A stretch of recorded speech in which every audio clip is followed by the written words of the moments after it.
I remember me running, hearing people like falling down. We heard the bullets like whistling, like it was so close to the ear. One of the Hamas soldiers shot an RPG towards us. It exploded right near us.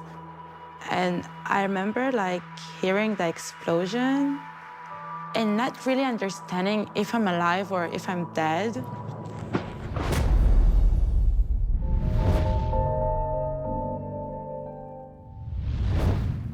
On October 7th, 2023, we started to see videos coming out on the attack that Hamas had in Israel, specifically focused on a rave that was taking place in the desert. Videos continued to surface. It became clear that the scale of this attack was unprecedented in Israel. Shortly after, we saw that the news cycle was beginning to shift to the war that was happening in retribution for this attack. In the days and weeks that followed, our team decided to create a meticulously sourced, grounded deeply in human first-person testimony, as well as video evidence to document a record of this day. Our story follows several survivors of the Nova Music Festival, families of those taken hostage, those who were killed, and follows them as they grapple with the trauma of the day while starting to also hold their government accountable. עדיין אני שומעת לפעמים בלילות צרחות של בחורות ששמעתי.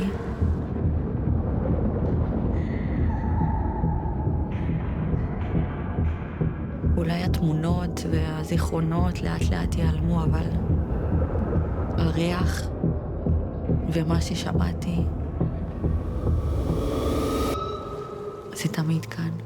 As testimonies became to come to light through social media, it became evident that these stories needed to be recorded. There needed to be a document for history.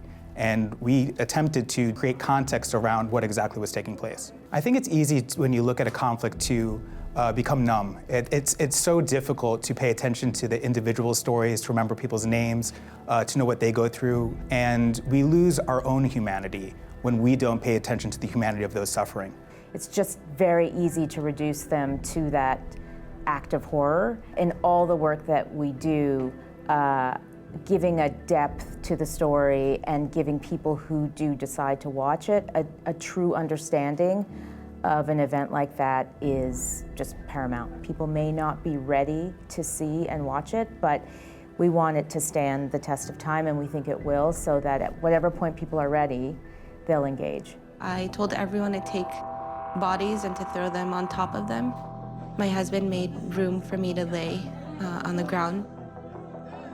And he put bodies on me, and then he went to check my dad. At this point, he just puts a heart out to me. Says he's sorry, but my dad died. I didn't cry. You couldn't cry. I was literally numb to my core. I didn't feel the bullet in my leg anymore. I didn't feel anything.